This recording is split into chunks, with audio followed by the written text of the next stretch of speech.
Assalamu alaikum wa rahmatullah. My brothers and sisters, I wanted to share something that happened with me personally.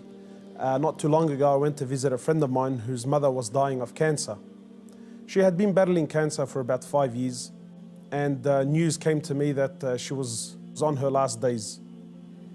So I went to visit the brother, and as I sat down with him, he was explaining to me that his mother is going through that state of sakarat al-maut, conscious and unconscious, and that the cancer was really starting to spread all over. So as I sat with this friend of mine and we were talking, his eyes teared up. So I assumed that because his mother's dying, and so I tried to comfort him, and I said to him, look, this is natural in life. And he said to me, I'm not crying because she's leaving. And of course I am upset, but that's not why I'm crying. I said, then why are you upset? He said, I'm upset because all my life I've never thanked my mother for what she's done.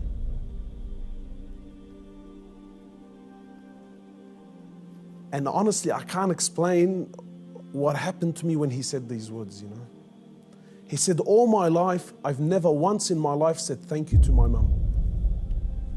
He said, and now that she's sitting in the next room and she's alive, but she's conscious and unconscious, and even if I spoke to her, she's not going to be able to understand or comprehend the words that I'm saying.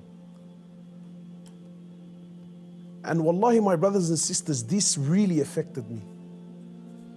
That all his life, all of our lives, for those of us who are fortunate enough that their mothers are still around, My mum has been there all my life, never failed me once, and never once have I ever come to her and just said thank you. And not one of those thank yous with some flowers, and that's a good thank you, but those really deep thank yous. That thank you that if she left me now, I've told her and I've thanked her from the depths of my heart.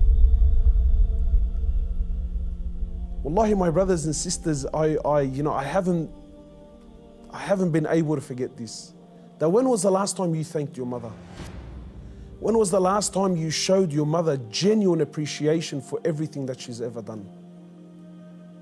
Or are we going to be like those, or are we going to be of those who, when our mothers leave us permanently, then we will sit back and remember and start to regret that I didn't take advantage of the opportunity when I had it. My brothers, in many places around the world, they celebrate this thing called Mother's Day.